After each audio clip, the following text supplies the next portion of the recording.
በዓለም አቀፍ የመገናኛ ብዙሃን ዓለም ውስጥ ከመህዲ ሐሰን የበለጠ ፈታኝ፣ ጨካኝ ጠያቂ፣ በጥያቄዎቹ የማይደነቃቀፍ ተጠያቂ ማግኘት እጅግ ብርቅ ነው። እርሱ ዘመናዊነት ጋዜጠኝነትን የሚገልጽ በእውቀት በጠንካራ መርሆች የታነጸ ሰው እንደሆነም ይመሰከርለታል። ጥያቄዎቹ ስለታም ናቸው። መልሶቹ ሳንካ የሌላቸው እውነታን የሚያፈላልጉ ናቸው። ተጠያቂዎቹም በቃላቸው ይጠመዳሉ። ታዲያ ይህ ታላቅ የሚዲያ ሰው ማን ነው? የዓለም አቀፍ ሀያላን በላብ የሚያጠምቃቸው ይህ ሰው አስገራሚ የሙያ ማንነቱ እንዴት የሚገለጽ ነው? በሚቀጥሉት ውስን ደቂቃ ውስጥ መህዲ ሐሰን ከትምህርት ዳራው እስከ ታዋቂ ቃለ መጠይቅ አድራጊነቱ እንዲሁም በዓለም የሚዲያ ስብዕና ውስጥ ያለውን ቦታ እንፈትሻለን። ሼር፣ ሰብስክራይብ እያደረጋችሁ አብራችሁን ዝለቁ። መህዲ ሐሰን የተወለደው እንደ አውሮፓውያን የዘመን አቆጣጠር በ1979 በለንደን እንግሊዝ ውስጥ ነው። የወላጆቹ መገኛ ከህንድ ነው። ነገር ግን መላው ህይወቱ በዚሁ በእንግሊዝ ምድር ውስጥ ነው ያሳለፈው። ይህ የዘር ውርሱና ያደገበት ማህበረሰብ ማንነቱን ለመቅረጽ ወሳኝ ነገሮቹ ናቸው። ከልጅነቱ ጀምሮ ከብዝሃ ማህበረሰብ የተለየ መሆኑ፣ በአውሮፓ ውስጥ የእስልምና እምነት ተከታይ በመሆኑ በአውሮፓ ውስጥ የብዝሃነትና የማንነት ፖለቲካ በሚገባ ተረድቷል። ይህ ገጠመኞቹ በኋላ ላይ በእስላሚክ ፎቢያና በማንነት ዙሪያ ባደረጋቸው ዘገባዎች ሁሉ እንደ ዋነኛ መነሻ ሆነው አገልግለውታል። እንግሊዝኛን በጥራት ሁኔታ ከመናገር ባሻገር በሁርዱ ቋንቋም ላይ በቂ የሆነ እውቀት አለው። የፒፒኢ ፕሮግራም የዩክሬን የፖለቲካና የመገናኛ ብዙሃን ልሂቃን የሰለጠነበት ዘርፍ ሲሆን ለአጭር ጊዜ ቢሆንም በመንግስታዊ የፖለቲካ አማካሪነት ሌበር ፓርቲ ውስጥ ሰርቷል። በታዋቂው ኦክስፎርድ ትምህርቱን ተከታትሏል። የንግግርና የክርክር ጥበቡም ከዚሁ የትምህርት ክፍሉ በላይ እንደሆነም ይነገራል። በዩኒቨርሲቲው ውስጥ ባለው ታዋቂው የኦክስፎርድ ህብረት የክርክር ማህበር ውስጥ ትልቅ ቦታ ነበረው። እንደሚታወቀው ይህ ማህበር በዓለም ላይ ካሉ የንግግር መድረኮች አንዱ ሲሆን መህዲም የህዝብ ክርክርና ቃለ ምልልስ ጥበብም በከፍተኛ ደረጃ በዚህ ቦታ አዳብሯል። ሐሰን በ2016 በቲዲኤክስ መድረክ ላይ ቀርቦ እውነት መናገር ለምን አስፈሪ ሆነ በተሰኘው ንግግሩም ከ3 ሚሊዮን በላይ ተከታዮችን አፍርቷል። ይህ ንግግር የህዝብ ተናጋሪነትና የሀሳብ አቅራቢ መሆን ያለው ብቃት በግልጽ ያሳየበት የመጀመሪያው መድረኩ ነው ማለት ይቻላል። ሐሰን የግራ ሊበራል ፖለቲካ ተሟጋች ቢሆንም ቀደም ባሉት ጊዜያት ስለ ግብረ ሰዶማዊነትና ስለ ሴቶች መብት የተሰጣቸው አንዳንድ ሃይማኖታዊ መግለጫዎች ከእርሱ የሊበራል ደጋፊዎች ዘንድ ከፍተኛ ትችት አስከትሎበት ነበር። ሐሰን የኋላ ግን ይህ የከረረ አቋሞቹን ለወጥ በማድረግ ይቅርታም ጠይቋል። እነዚህ አመለካከቶቹ ትቶ መሄዱንም አስታውቋል። በእንግሊዝ ሚዲያ በሰራባቸው ዓመታት ውስጥ ከግራ ወደ ቀኝ ባለው የፖለቲካ ምህዳር ውስጥ በጣም አወዛጋቢ ከሆኑ ጋዜጠኞች አንዱ ነበር። ብዙ ጊዜ አቋሙ የማያሻማና ለስምምነት የማያስችል በመሆኑ ወይንም በብርቱ ጠያቂነቱ በጣም ይወደዳል አሊያም በብርቱ ይጠላል። በመገናኛ ብዙሃን ውስጥ ቻናል 4 የዜናና የፖለቲካ ፕሮግራምም ፕሮዲውሰር ሆኖ ስራ ጀምሯል። ኒው ስቴትመንት ለተባለ ታዋቂ መጽሔትም ከ2009 እስከ 2014 እንደ ፈረንጆቹ የቀን አቆጣጠር የፖለቲካ አምድ አዘጋጅ ሆኖ አገልግሏል። ዘጋርዲያን ውስጥም መደበኛ አምደኛ በመሆን በብሪታንያ ፖለቲካ ላይ ጥልቅ የሆኑ ትንታኔዎችን አቅርቧል።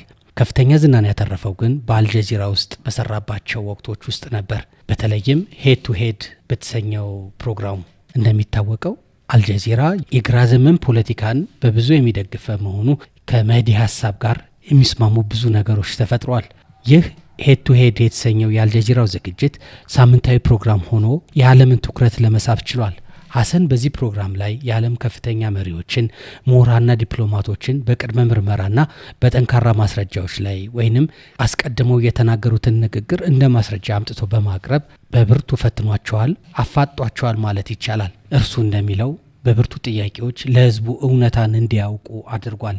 ይህ ትዕይንት ዓለም ላይ ዝናን አትርፎለታል።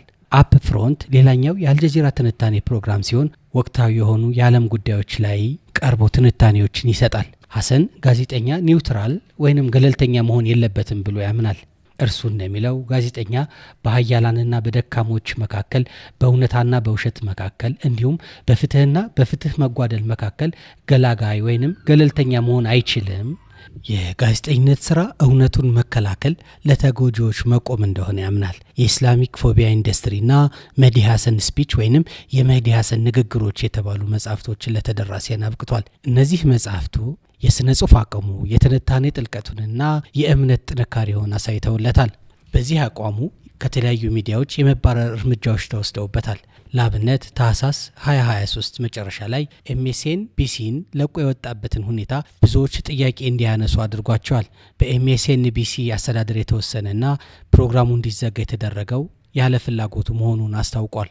ብዙ ተንታኞች በወቅቱ እንዳሉት በተለይም በእስራኤል ፍልስጤም ጦርነት ዙሪያ በአሜሪካ የውጭ ፖሊሲ ላይ ያቀርበው የነበረውን ጠንካራ ትችትና የማይመች አቋም በአውታረ መረቡ ባለቤቶችና በአስተዳደሩ ዙሪያ ዘንድ ተቀባይነት በማጣቱ እንደሆነ ይገመታል። ይህ ሁኔታ ገለልተኛነት እሱ እንደሚለው ገለልተኛነት የለም የሚለውን አቋሙን ለማሳየት ወደ ዚኖ መድረክ እንዲሸጋገር አነሳሳው። የጋዜጠኛ መህዲ ሐሰን ሙያዊ ትግልና ውስብስብነት በተሻለ ሁኔታ በዚህ የዚኖ መድረክ ውስጥ አሳይቷል። ከመህዲ ሐሰን የሙያዊ ማንነት መሰረቶች አንዱ የላቀ ትምህርታዊ ዳራው ነው። በታዋቂው ኦክስፎርድ ዩኒቨርሲቲ ገብቶ ፊሎሶፊ፣ ፖለቲክስ ኤንድ ኢኮኖሚክስ በፒፒኢ የክብር ዲግሪውን ተቀብሏል።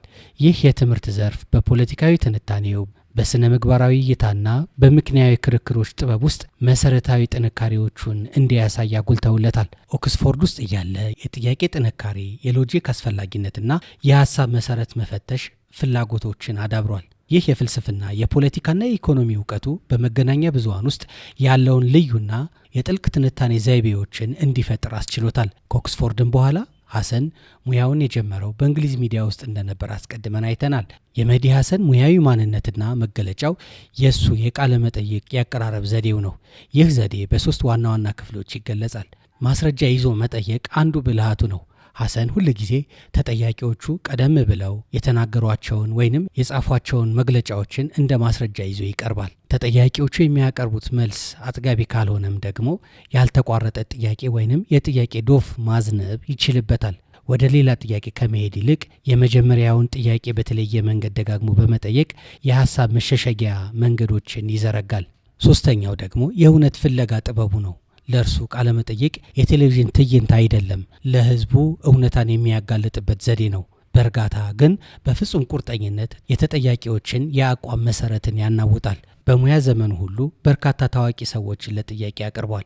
ከሁሉም የሚጠቀሰው ግን ከባልደረባው ጋዜጠኛ ፒርስ ሞርጋን ጋር ያደረገው ቃለመጠይቅ ነበር። ሐሰን ሞርጋንን ስለ እስልምናና ስለ ሙስሊሞች በተደጋጋሚ የተናገራቸውን አወዛጋቢ መግለጫዎችን በመጥቀስ በኃይል ተከራክሮታል። ይህ የቃለ ምልልስ ፍልሚያ በሁለቱም ጋዜጠኞች መካከል ያለውን የሀሳብ ክፍተት በግልጽ ያሳየ ሲሆን የመህዲ ሐሰን የክርክር ጥንካሬ በዓለም አቀፍ ደረጃ እንዲታወቅ አድርጎታል። በዓለም አቀፍ መድረክ ላይም የበርካታ ከፍተኛ ፖለቲከኞችና ዲፕሎማቶች ቃለ መጠይቅን መርምሯል። በእስራኤሉ የቀድሞ ጠቅላይ ሚኒስትር ኤሁድ ባራክ፣ በኢንተርኔት ፈጣሪ ቲም በርነርሊና በጦርነት ወንጀል ተጠያቂ ሊሆን በሚችሉ ሰዎች ላይ ያደረጋቸው ቃለ መጠይቆች ዋና ዋናዎቹ ናቸው።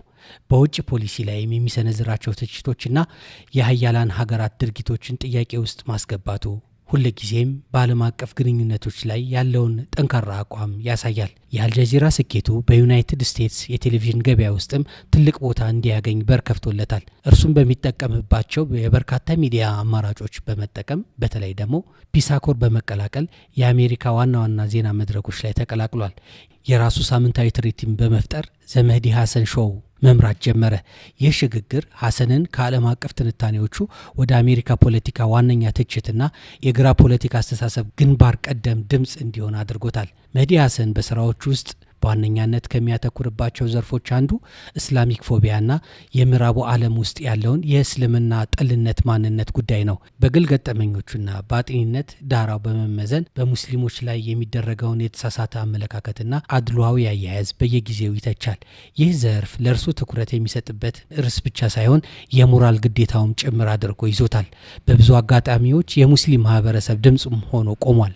በሁለተኛ ደረጃ በይበልጥ ትኩረት የሚያደርገው የውጭ ፖሊሲዎችን በተለይም የአሜሪካ የውጭ ጣልቃ ገብነቶችን ይመዝናል። ሐሰን ሁልጊዜም ቢሆን በፖለቲካ ውስጥ ያሉትን ድርብርብ መስፈርቶችን ወይንም ኢንተርቬንሽኖችን ጉዳይ ትኩረት ይሰጣል። በአፍጋኒስታን፣ በኢራቅና በሌሎችም ስፍራዎች የአሜሪካ ወታደራዊ እርምጃዎች በጥብቅ የሚተች ሲሆን እነዚህ ጦርነቶች ከሚያመጡት የሰብአዊ ቀውስና ከሚፈጥሩት የረጅም ጊዜ አለመረጋጋት አንጻር የሀያላን ሀገራት ድርጊቶችን በስነ ምግባር ሚዛን የማጋለጥ ዓላማዎችን ይዞ ይሰራል። ሶስተኛው ደግሞ ወቅታዊ የትኩረት ስራዎችን፣ የዲሞክራሲ ጥበቃና የሐሰት ዜናዎችን ጉዳይ አጠብቆ ይሰራባቸዋል። ሐሰን የዶናልድ ትራምፕ አስተዳደርና የዓለም አምባገነን መሪዎችን በየጊዜው በመተቸት ይታወቃል። በሱ እይታ ጋዜጠኝነት የፖለቲካ ውሸቶችን በመቃወምና እውነታዎችን በመከላከል ዲሞክራሲያዊ ስርዓትን የመጠበቅ ግዴታ አለበት ብሎ ያምናል። ለዚህም ነው ትዕይንቶቹ ብዙውን ጊዜ በፌክ ቻትና በጠንካራ የትንታኔ መረጃዎች የተሞሉት። የመህዲ ሐሰን የሚዲያ ስብዕና በአንድ ወገን ተመልካቾቹ ጀግና የእውነት ተሟጋጅ አድርገው ያዩታል። በሌላ በኩል ደግሞ ተቃዋሚዎቹ የፕሮቬክተር ወይንም የግራ አክራሪነትና አድላዊ ጋዜጠኛ አድርገው ሲተቹት በብዙ ይስተዋላል። ትልቅ ትችቱ የሚቀርበው ለውይይት ቦታ የማይመርጥ የራሱ አቋም ላይ ብቻ የሚጸና ከነገሮች ጀርባ ያሉ እውነቶችን ለመመርመር ብዙ ፍቃደኛ ያልሆነ ሰው አድርገው ይተቹታል። ነገር ግን ደጋፊዎቹ ሐሰን በጋዜጠኝነት ሕይወቱ ውስጥ የሚጠይቃቸው ነገሮች ሁሉ ጊዜም ቢሆን በጠንካራ ማስረጃዎች ላይ የተመሰረቱ መሆናቸውን በመግለጽ ይከራከሩለታል። የእርሱ ዓላማ ተጠያቂ ማድረግ እንጂ መደራደር አይደለም ይባልለታል። መህዲ ሐሰን በመገናኛ ብዙሃን ዓለም ውስጥ የራሱን የሆነ ትልቅ ቅርስ ያስቀመጠ ጋዜጠኛ ነው። እርሱ የዘመኑ ጋዜጠኞች ተጠያቂዎችን እንዴት መጠየቅ እንዳለባቸው የሚያሳይ ጥሩ ምሳሌ ነው። የእርሱ ስኬት በተለይም እንደ ሙስሊም አውሮፓውያን በአሜሪካ ዋና ዋና የዜና አውታረ መረቦችም ውስጥ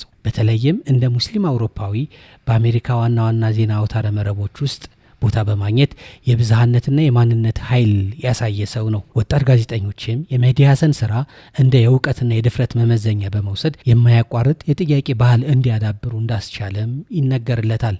መህዲ ሐሰን ጋዜጠኝነት የጥሪ ስራ ወይንም በዝንባሌ የሚገኝ መሆኑ የሚያሳይ ህያው ማስረጃ ነው። የእሱ ማንነት ከፍልስፍና ትምህርቱ ከግል እምነቱና ከማህበረሰባዊ አቋሙ የተፈጠረ ውህድ ማንነት ነው። እሱ የማይፈራ የማይሸማቀቅ በማስረጃ የሚተማመን ተሟጋች ነው። በፖለቲከኞችና በሀያላን አፍ ውስጥ ያለውን የቃላት ግድፈት፣ ቅራኔና ግብዝነት በኃይል የማጋለጥ ግዴታውን አምኖ የተቀበለ ሰው ነው። በየዕለቱም ተግባራዊ የሚያደርገው ይህ ስራው ነው። ጋዜጠኛው መህዲ ሐሰን እንደ ፖለቲካ ተንታኝነቱም ጠንካራ አቋሞቹን ከፍተኛ ተከታይ ባላቸው የዩቲዩብ ክርክሮችም ላይ በመቅረብ ሌሎችንም ማህበራዊ ሚዲያዎችንም በመጠቀም ተጽዕኖ ፈጣሪነቱን አሳድጓል። በተለይ የዩቲዩብ ቻናሉ ዜናውን ጨምሮ ትዊተርን የሐሰን ትንታኔዎችና ቃለ መጠይቆችን በፍጥነት የሚያሰራጭባቸው ከፍተኛ ተሳትፎ የሚያደርግባቸው ዋነኛ መድረኮቹ ናቸው። በአልጀዚራ ያደረጋቸው ሄድ ቱ ሄድ ቃለ መጠይቆችም በዩቲዩብ ላይ በሚሊዮን የሚቆጠሩ እይታዎችን ማግኘት የተጽዕኖውን አቅም ማሳየት ችለዋል። ጋዜጠኛ መህዲ ሐሰን በቅርቡም በበርካታ ኢትዮጵያውያንም ዘንድ ቤተኛ ሆኖ ቆይቷል።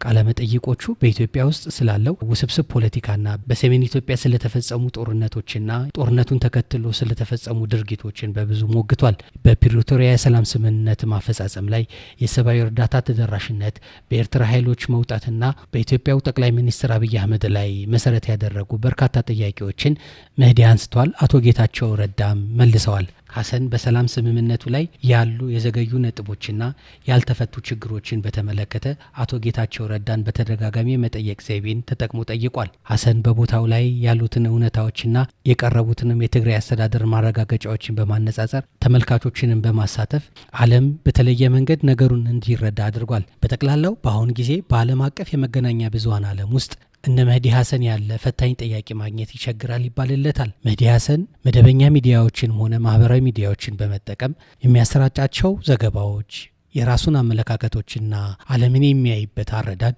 ዛሬም ድረስ አነጋጋሪ ሆኖ ቀጥሏል።